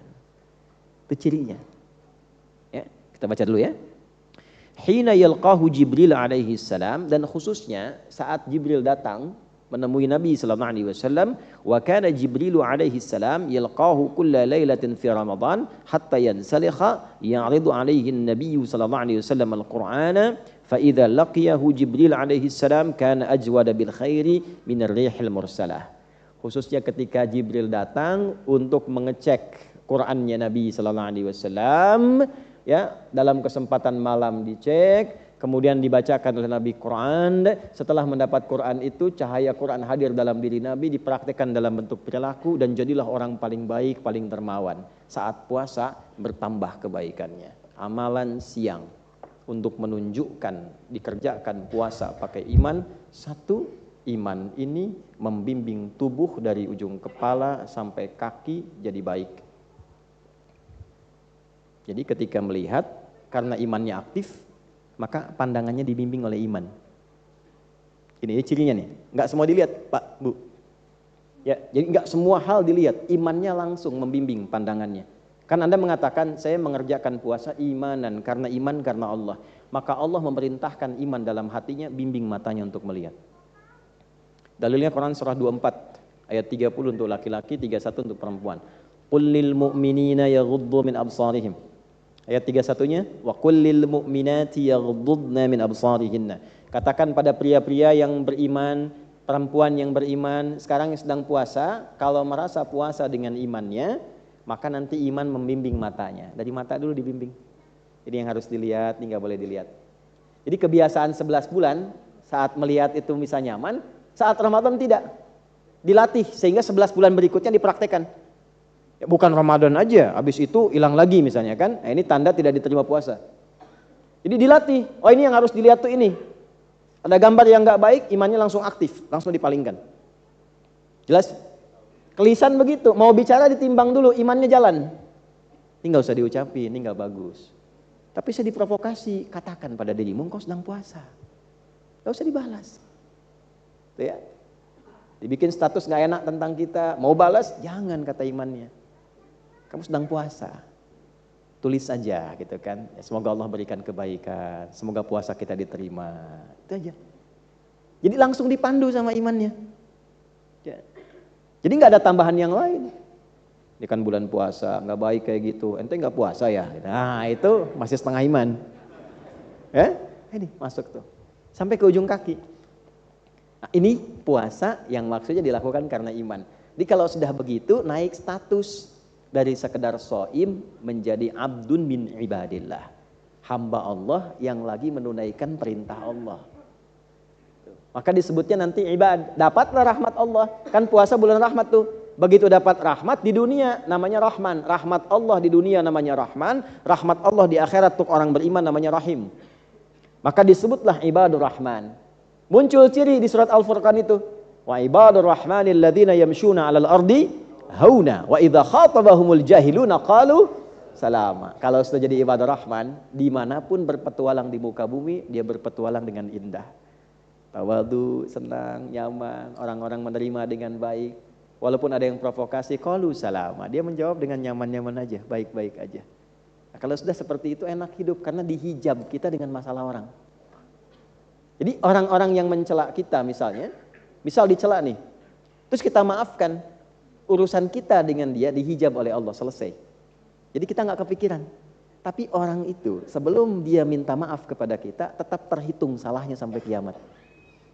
Jelas? Nah, jadi kita diringankan bebannya. Tapi orang-orang itu terus nanti nambah lagi, nambah sepanjang tidak selesai. Jadi hidupnya itu enteng, ringan. Itulah iman. Nah iman itu membuat hidup lebih ringan. Ya hari kedua tuh, coba dites. Merubah jadi baik belum? Ya, sampai level tertingginya nih Nabi yang sampaikan. Tapi ini nggak bisa kita sampai situ. Sampai kebaikan dan kelembutan Nabi mengalahkan angin yang bertiup sepoi-sepoi.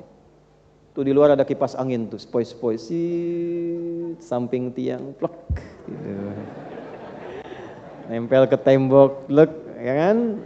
Ya, kalau dia ada saung-saung, kalau orang Sunda nyebutnya ambenan gitu kan, bikin terus angin sepoi-sepoi sambil tiduran, lembut, tidur aja kan. Ya, saya pernah di Arab lihat burung ngantuk Pak, burung ngantuk bayangkan. Ya begini tuh, jatuh, betul serius, ngantuk burung ngantuk pernah lihat itu. Jatuh sadar keplak sedikit jatuh plek gitu kan, pingsan, ya gitu. Itu saking dapatnya angin yang enak gitu. Nah, lembut kan? Nabi itu kalau sudah Ramadan, kelembutannya mengalahkan angin kualitas tingkat lembut paling tinggi. Kayak kalau orang ketemu Nabi itu, Ramadan itu sudahlah. Ya, ini kita baca hadisnya aja udah kangen gitu kan, baca hadisnya udah pengen niru.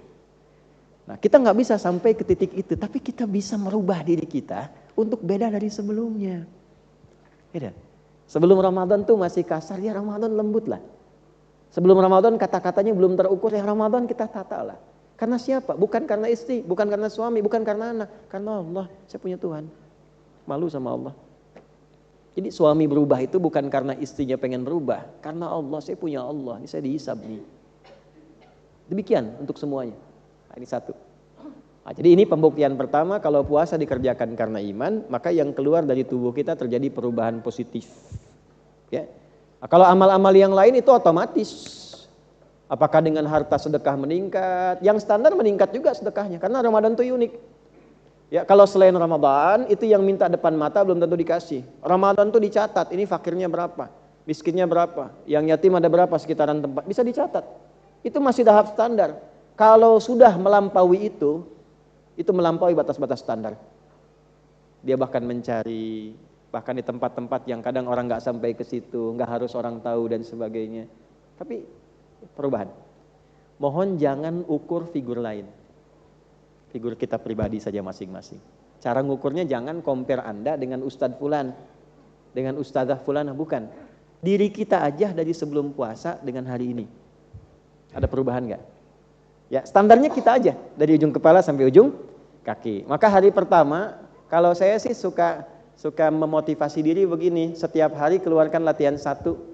Kemarin misalnya untuk pikiran dulu supaya berpikir positif.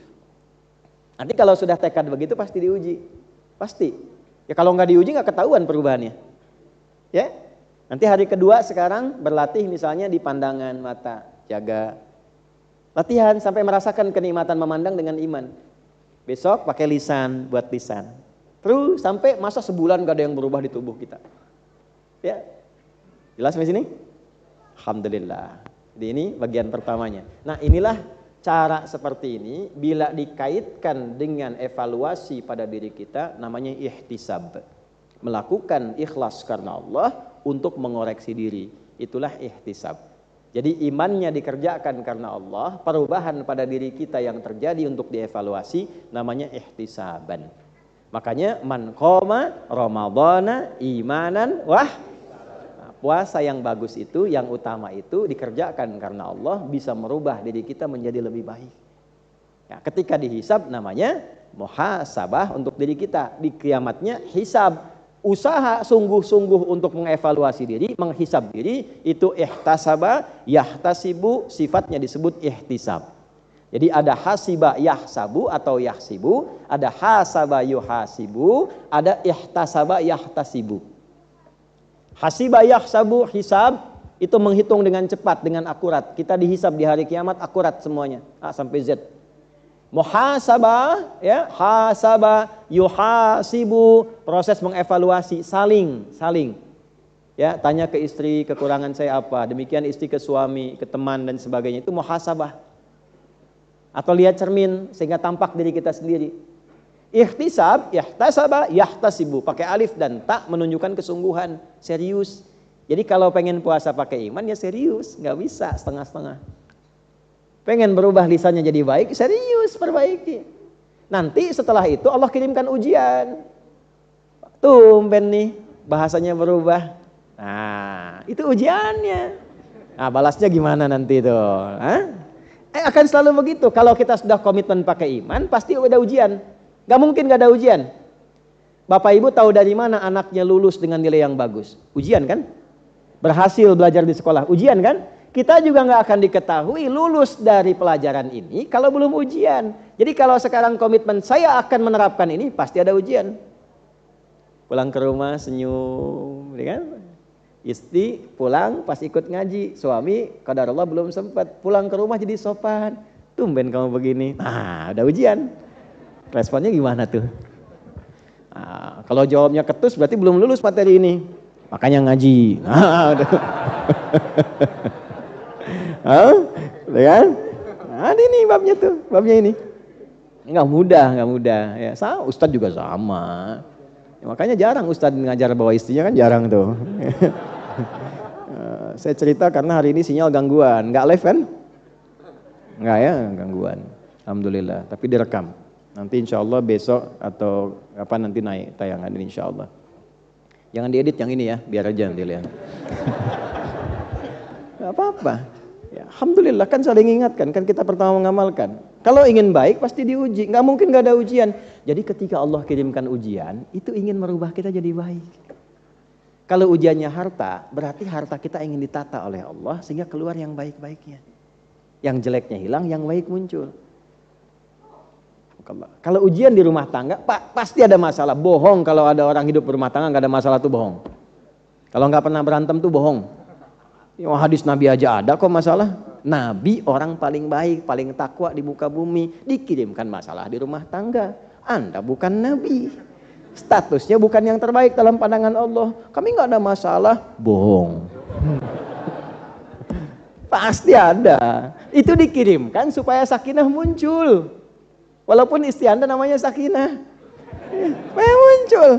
Ya, mawaddah, rahmah, supaya keluar. Kalau nggak ada itu mawaddah nggak akan muncul. Antum kalau nggak diuji dengan sulitnya cari pekerjaan, nggak akan keluar sifat mawaddah. Perjuangannya apa? Kenikmatan meraih itu apa? Nggak akan bisa cerita. Ya, orang-orang sukses itu kan kalau ceritanya bukan kesuksesannya, cerita perjuangannya. Silahkan Anda cek orang-orang kaya-kaya sekarang. Kalau dia podcast, dia cerita, dia nggak akan pernah cerita saya punya ini, akses dia begini, dia akan cerita tentang pengalaman perjuangan masa lalunya. Yang mahal tuh itunya, teman-teman. Jadi ketika diuji, berbahagialah. Terima kasih ya Allah, Kau titipkan ujiannya kepadaku bukan pada yang lain. Kau percaya denganku. Aku akan tunjukkan bahwa aku akan menjalani itu dengan sungguh-sungguh. Ini ihtisaban. Sungguh-sungguh. Jangan yang punya utang antum suruh ustadz yang lunasi. Ya, ujiannya kan antum lulus. Jangan yang masalahnya antum punya ya dibebankan pada orang lain. Konsultasi, minta pendapat, bagus. Minta arah, bagus. Tapi untuk menghadapinya, nih saya akan kerjakan, saya akan lakukan. Gak mungkin Allah kirimkan ujian kalau tidak diberikan cara menyelesaikannya. Ini ihtisaban namanya. Nah makanya yang pertama iman dulu, harus merasa punya Allah dulu. Kalau itu kurang, nanti pesimisnya banyak. Jelas di sini? Nah untuk bisa memaksimalkan dua ini, niat wa niyatan, niatnya mesti benar. Makanya 3 tadi, 1 imanan, 2 ihtisaban, 3 wa niyatan, niat yang benar.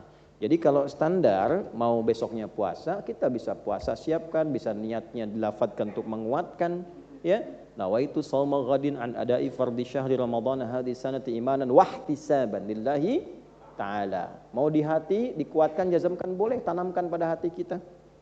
Kemudian siapkan makan sahur untuk menaati Allah dan Rasul. Mulai dari situ baru tanamkan ini. Benarkan dulu niatnya. Kalau cuma standar dibacakan selesai.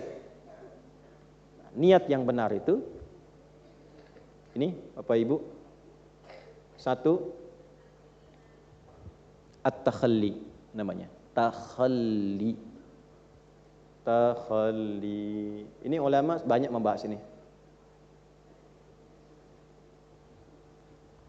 Takhalli itu dari kata takhalla, ya takhalla.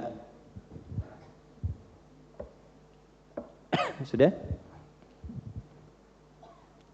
Berusaha mengosongkan, menghilangkan hal-hal yang tidak baik yang ada dalam hati. Ya, hal-hal yang tidak baik yang ada dalam hati. Karena niat tempatnya dalam hati. An-niyatu mahalluha fil qalbi. Tempatnya di sini. Nah, ini mesti bersih. Kalau nggak bersih nggak keluar imannya. Kalau nggak kebersih nggak keluar ihtisabnya. Maka yang pertama stepnya takhalli, hilangkan dari sifat-sifat yang kotor dulu. Pesimis. Masa mau puasa Allah sudah bentangkan banyak manfaat, orangnya pesimis. Hambanya pesimis. Itu nggak tepat. Jelas? Sifat-sifat kurang baik yang biasa-biasa ada di hati, niatkan untuk memperbaiki itu. Masing-masing sudah punya pandangannya sendiri. Karakternya dibaca masing-masing. Nah, niatkan untuk memperbaiki itu. Saya mau puasa dengan iman, berjuang mengevaluasi diri, niatkan dalam hati, ya Allah, jadikan dengan puasa ini sifat-sifat kurang baik saya itu bisa hilang.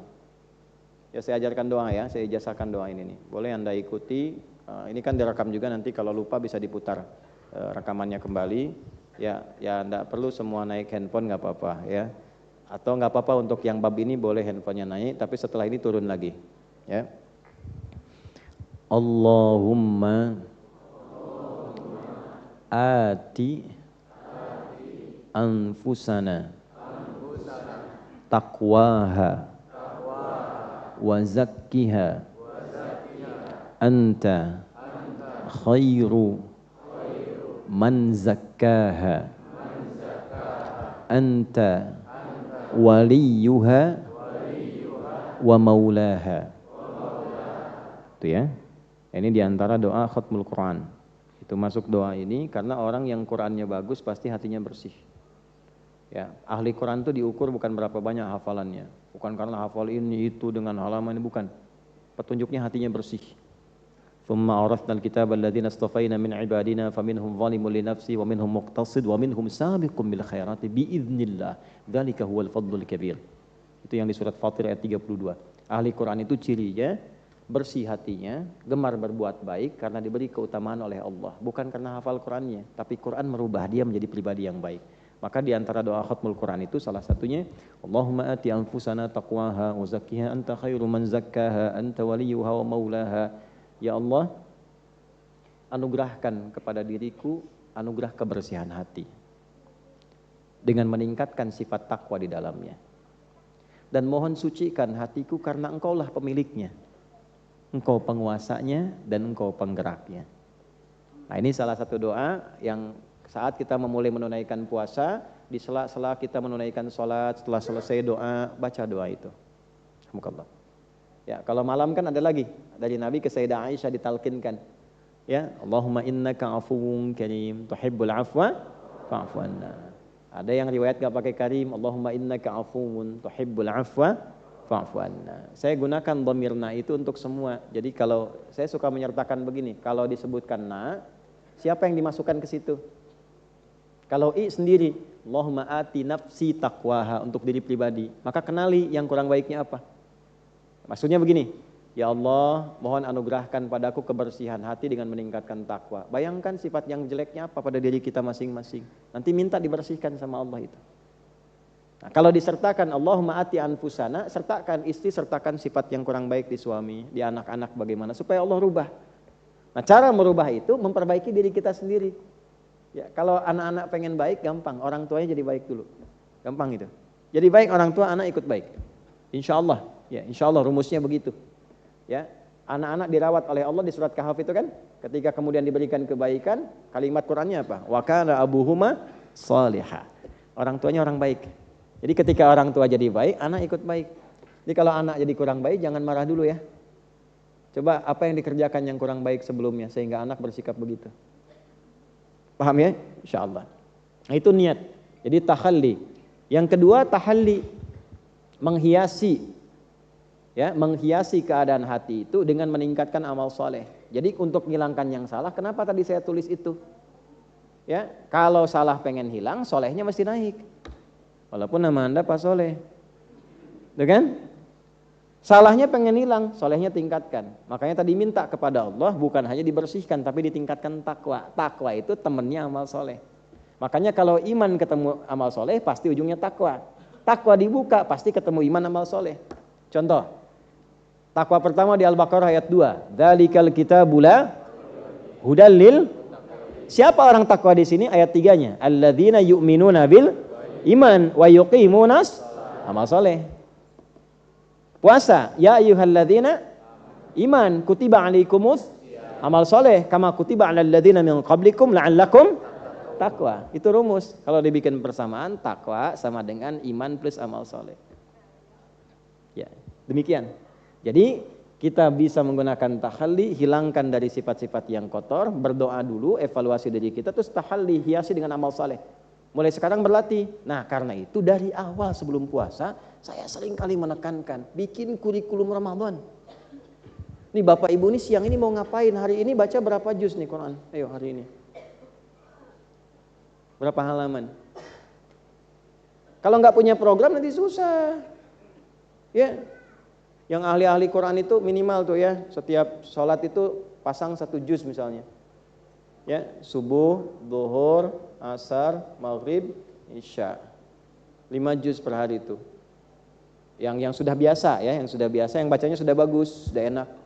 Dibagi 2, sebelum sholat, setelah sholat, sebelum subuh, habis sahur, setengah juz, kan sebentar.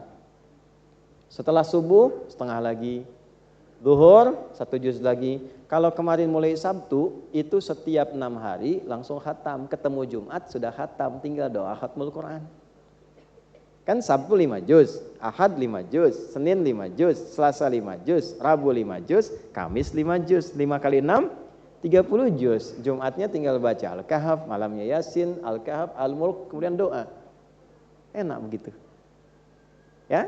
Nah, belum dapat ke situ, turunkan misalnya sehari saya 1 juz bagi 5. Itu gampang nanti bacanya, Bu. Ya, ingin mulai, niatnya ikhlas. Jangan lihat bisa tidaknya, lancar tidaknya. Nabi mengatakan yang belum lancar pun diberi 2 pahala. Pahala kesungguhan pengen bisa baca, pahala dari hasil bacaan 2 kali. Ya. Walladzi yatata'ta wa huwa syaqqun 'alaihi atau kama qala sallallahu alaihi wasallam falahu ajran. Siapa yang berusaha pengen bisa ngaji sampai bisa ngaji, itu diberikan 2 pahala oleh Allah. Keinginan kesungguhannya plus hasil bacaannya. 2 kali pahala. Targetnya begini misalnya 1 juz. 1 juz itu kan juz pertama Al-Fatihah plus Al-Baqarah 141 ayat kan. Al-Fatihah misalnya nggak usah dimasukin lah, masa nggak bisa baca Al-Fatihah gitu ya. Ya, kan tiap hari dibaca ya. Berapa? 15 kali, 16 kali? 17. Kalau 16 berarti tadi subuhnya 1 rakaat, kan? Pasti 17. Ya. Nah, sekarang lihat rumusnya nih, lihat rumusnya. Ambil yang 141 aja.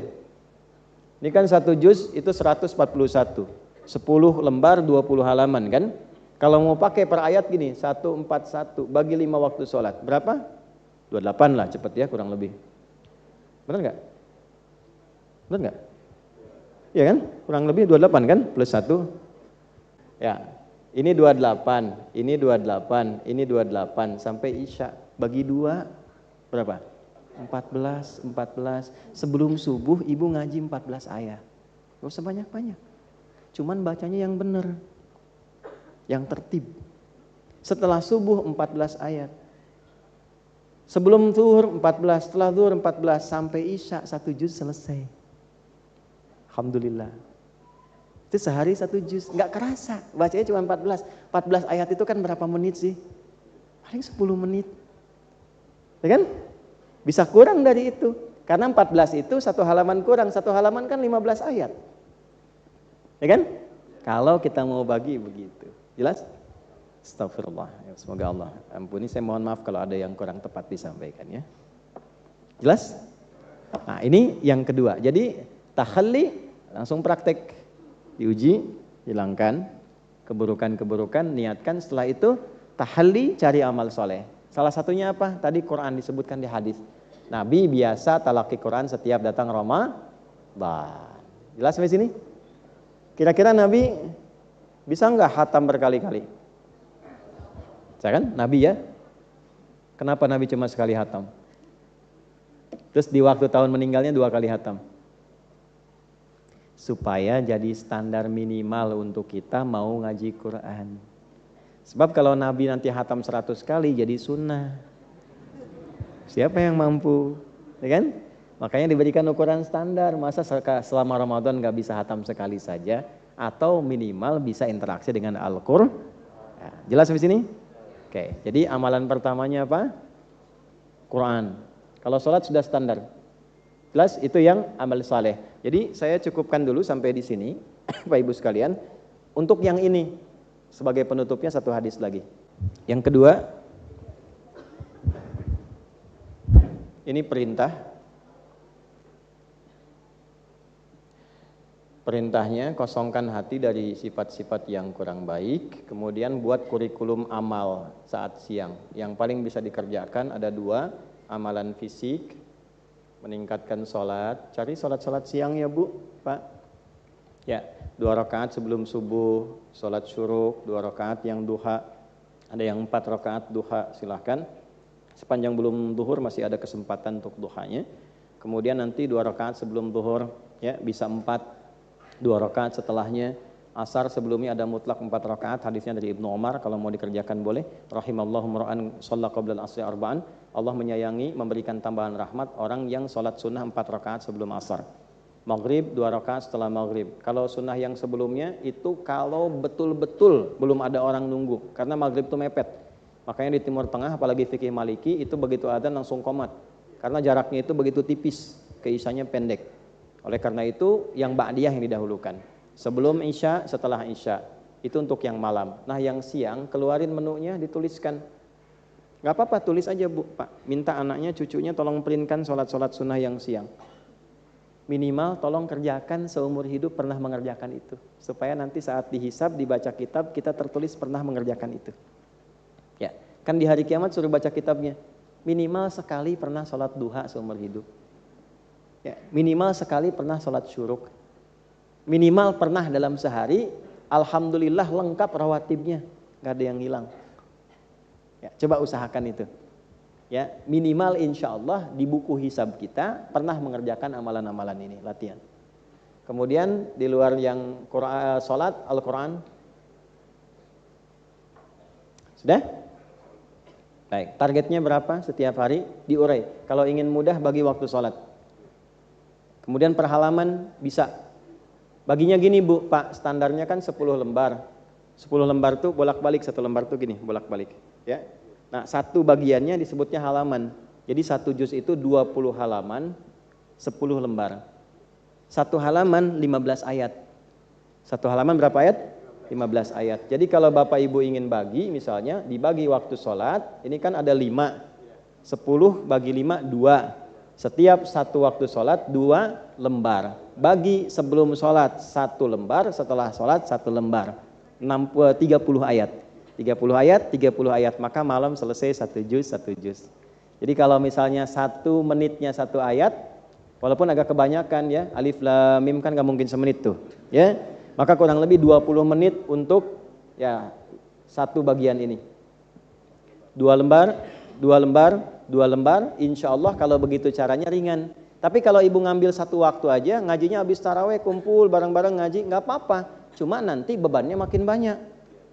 Tapi kalau ibu bagi 5 waktu ini, insya Allah makin ringan, nggak kerasa tiba-tiba malam udah khatam 1 juz, malam 1 juz. Jelas? Alhamdulillah. Kedua, amalan harta. Pembuktian iman. Kalau biasanya saya suka motivasi diri bikin anggaran Ramadan. Ya, nggak ngelihat banyaknya. Misalnya untuk 30 hari 1000 per hari. Nanti keliling mana 1000 untuk menyampaikan yang 1000 ini. Cari, sampaikan mana. Yang penting apa? Yang penting memenuhi ini aja tuntutan keimanan. Ya kan ada ibadah harta tuh, apa yang bisa kita berikan? Ya kan? Kalau nggak ada itu apa? Berbagi. Ada kan hadis tentang bagi kurma, bagi minuman walaupun seteguk. Ini apa? Pembuktian iman aja. Untuk menunjukkan bahwa saya hamba Allah, ada karunia besar, saya pengen berbagi walaupun sehirup air. Jelas di sini? Oke. Aspek yang keduanya yang harus ditinggalkan. Saya tutup dengan hadis yang terakhir ini. Subtopik nomor 8, hadis nomor 1903. Bismillahirrahmanirrahim. Babu man lam yada' qaula az-zuri wal 'amala bihi fi as-shaum.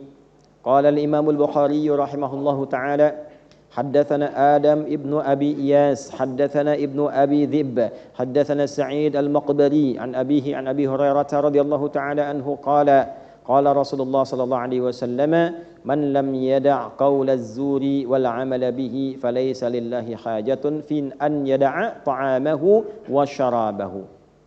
Awas hati-hati ya, hati-hati. Nabi SAW menyampaikan, siapa yang selama puasa tidak mampu mengontrol kata-katanya, sehingga selalu mengeluarkan kata-kata yang tidak baik. Ya, qaul az-zuri itu kata-kata kotor yang sifatnya provokatif. Ya, bisa 2 objeknya, bisa ke diri pribadi, bisa ke orang lain. Jelas? Ya, kata-kata yang nggak bagus karena semua rata-rata bermula dari lisan. Nah, sekarang pindah lisan punya juru bicara. Tangan, jari ini. Story, status, ya, tulisan. Siapa yang masih dalam Ramadan belum bisa mengontrol juru bicara dari tubuhnya, mau lisannya, mau tangannya sekarang, atau ekspresi bagian dirinya, dan dia tetap mengerjakan itu selama puasanya, maka Allah nggak butuh puasanya. Aku nggak peduli dia ninggalkan makan, dia ninggalkan minuman, nggak dihitung oleh Allah. Jadi ini yang disebut oleh Nabi sallallahu alaihi wasallam, rubba shaimin laisa lahu min siyamihi illal ju' wal atas. Atau kama qala sallallahu alaihi wasallam. Ada orang yang kelihatannya puasa tapi nggak dapat apa-apa dari puasanya kecuali terlihat menahan lapar dan haus saja. Maka bab perintah ini yang tadi yang kita bahas, bab larangannya, kontrol diri kita. Kalau merasa menunaikan puasa dengan iman, maka tolong kontrol diri ini. Kalau mau berkata, timbang dulu.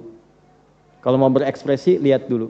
Ada sesuatu yang kurang baik, cepat perbaiki. Ingat Allah. Biasanya kalau iman sudah aktif, kalau ada yang keliru, imannya aktif, langsung dia koreksi itu. Ya, langsung dia rubah dan seterusnya. Jelas sampai sini? Nah, inilah apa yang kita dapatkan dari hadis yang pertama tentang keutamaan Ramadan. Alhamdulillah kita mulai di hari yang kedua ini. Kalau ini bisa kita kerjakan, maka anugerahnya sebelum pahala diberikan, ghufira lahu ma taqaddama min dzambi. Karena orang ini mau mengevaluasi ujung kepala sampai ujung kakinya, dia merubah dirinya, dia lakukan karena Allah, maka Allah meridhai amalannya. yang Allah turunkan semua dosa-dosanya diampuni oleh Allah Subhanahu wa taala. Jadi taubatnya ini melalui amal, bukan bicara lagi. Gini Pak, gini. Saya mau mandang dengan pandangan yang baik. Saya berjanji hari ini pengen lihat yang baik-baik aja. Itu sudah taubat mata. Ya, tanpa harus kita mengatakan ya Allah saya taubat dari pandangan saya. Tanpa kita berkata begitu, itu otomatis dosa mata gugur semua. Terus ke lisan. Sebagai anak pernah bicara apa tuh? Ya, sama orang tua, sebagai pasangan, sebagai tetangga. Terus kita berusaha menata jadi lebih baik nih. Saya pengen lebih baik karenamu ya Allah. Saya pengen lebih baik. Terus lisannya ketika akan bertutur diaktifkan imannya, mengontrol lisan. Itu otomatis yang dulu gugur semua. Babnya dihapus semua itu. Karena kalimatnya semua yang telah berlalu. Tapi para ulama memberikan catatan juga, kecuali utang. Utang tetap dibayar. Dosa gugur, utang belum lunas. Ya, jadi kalau ada utang tetap diniatkan untuk dibayar. Ingat ya, berniat menghutang. Kalau pengen cepat melunasi utang, niatkan untuk bisa melunasi. Kalau nggak niat, susah. Seperti berniat meminjam utang, niatkan untuk melunasi. Dan niatkan untuk mendapatkan ridha Allah. Itu dipercepat nanti. Insya Allah. Nah, jadi ini saja yang kita bahas di pertemuan hari ini. Dan saya minta maaf, berulang kali saya sampaikan. Yang baik itu titipan Allah, silahkan amalkan. Yang tidak baik nggak usah diambil, yang buruk jangan dicontoh. Ya, ambil dari yang baik-baik ustadz-ustadz yang lain. Dan saya harus minta pengertian Bapak Ibu sekalian untuk memahami di batas-batas kepadatan jadwal mengajar ini. Mohon maaf barangkali ini yang terakhir saya mengajar di Masjid An-Nur. Untuk saat ini, mohon maaf saya sampaikan ini terakhir kali saya mengajar di Ramadan tahun ini. Ya. Nah, jadi nanti setelah Ramadan kita mulai lagi ya. Nah, karena itu kita jumpa lagi. Mudah-mudahan Ramadannya berhasil. Terus saya begitu ya. Allahumma taqabbal minna innaka antas samiul alim. Wa tub 'alaina innaka antat tawwabur rahim. Allahumma ighfir lana dhunubana ya Allah wa kaffir 'anna sayyi'atina wa tawaffana ma'al abrar. Allahumma ati anfusana taqwaha wa zakkiha anta khairu man zakkaha anta waliyuha maulaha. Allahumma ij'alna minal mu'minin. Allahumma ij'alna minal muhtasibin fi ada'is siyam ya Allah kama tuhibbu wa tarda. La tada' lana fi maqamina hadza dhanban illa ghafartah. Ya Allah, jika ada pendosa di majlis ini ampuni dosa-dosanya. Wala hamman illa farajtah. Jika ada yang membawa kegelisahan, tenangkan jiwanya sebelum ia pulang. Wala dainan illa qadaitah. Jika ada yang kesulitan finansial atau terlilit utang piutang, berikan ya Allah limpahan rezeki yang dapat melapangkan kehidupan dunianya. Wala asiran illa yassartah. Jika ada yang diuji dengan kesulitan seberat apapun, ringankan dan ya Allah hilangkan kesulitannya. Wala maridan illa syafaitah. Jika ada yang sakit, angkat dan sembuhkan penyakitnya. Wala hajatan min hawaijid dunya wal akhirati fiha laka ridan wa fiha lana salah illa qadaitaha ya arhamar rahimin. Ya Allah, jika ada di antara kami yang memiliki hajat tersembunyi tak mampu dia ungkapkan selama baik untuk dunia akhiratnya, mohon kabulkan ya Allah dengan ridha dan ketetapan-Mu. Allahumma bifadlika subhana rabbika rabbil izzati amma yasifun wa salamun alal mursalin subhanakallahumma rabbana wa bihamdika asyhadu an la ilaha illa anta nastaghfiruka wa natubu ilaik. Alhamdulillahi rabbil alamin.